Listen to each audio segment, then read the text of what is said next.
আসসালামু আলাইকুম, সবাই কেমন আছেন? আশা করছি সবাই অনেক ভালো আছেন। আমি আল্লাহ তাআলার রহমতে ভালো আছি।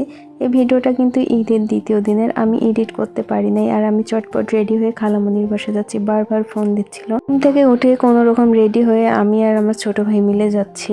তো আমরা যেতে যেতে একটু একটু করে ভিডিও করে নিচ্ছিলাম আর দুজনে গল্প করতেছিলাম। তো অবশেষে আমরা রাস্তায় চলে আসলাম। এখানে অটোর জন্য দাঁড়িয়ে আছি, কিন্তু গাইজ একটা অটো নাই, কি আর করার। একটু ওয়েট করার পর কিন্তু অটো চলে আসছে। আর এই তো আমরা অটোতে উঠে গেছি। এই তো আমাদের এই বাসার সামনে এই মাদ্রাসাটা, সবাই চেনেন আপনারা। আর ভাই এখানে বসে বসে ফোন চালাচ্ছিল আর আমি একটু একটু করে ভিডিও করে নিচ্ছিলাম। ঘুরতে যেতে আমার অনেক ভালো লাগে, কিন্তু কথা হলো এত রোদ, এই রোদে অবস্থা খারাপ হয়ে যায়। যাবো, খেয়ে দিয়ে আবার চলে আসবো। তো আমি কিন্তু খালামণির বাসায় চলে আসছি। এসে দেখি পিচ্চিগুলো সবাই চলে আসছে। তো এখন আমি আমার কিউট বোনটার সাথে একটু মজা করতেছি। সবাই কিন্তু মাশাআল্লাহ বলবেন। আর এটা একটা পাক্কা বুড়ি, কি আর বলবো, মানে এত কথা বলে আল্লাহ।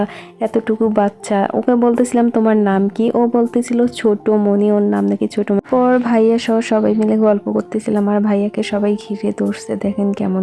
ভিডিওগুলো আপনাদের কেমন লাগে কমেন্ট করে জানাবেন। এই যে সাবা বুড়ির সাথে আমি ভিডিও করতেছিলাম, ঢং করতেছিলাম। তারপর আমি আবারও জুনুনের কাছে চলে আসলাম। আমি ওর পিক তুলবো, সে ভাবতেছিল যে আমি পিক তুলতেছিলাম, আমি তো ভিডিও করে নিচ্ছিলাম। তারপর আবার হাসতেছিল, সে শশা খাচ্ছিল। এরপর আমি বাহিরে বসে বসে একটু ঢং করতেছিলাম আর সবাই ভিতরে অনেক চিল্লাচিল্লি করতেছিল। কি আর করবো গাইজ। এখানে আমার চুড়িটা দেখেন তো অনেক সুন্দর না? আর আমার ভিডিওগুলো কে কোথা থেকে দেখেন কমেন্ট করে জানাবেন।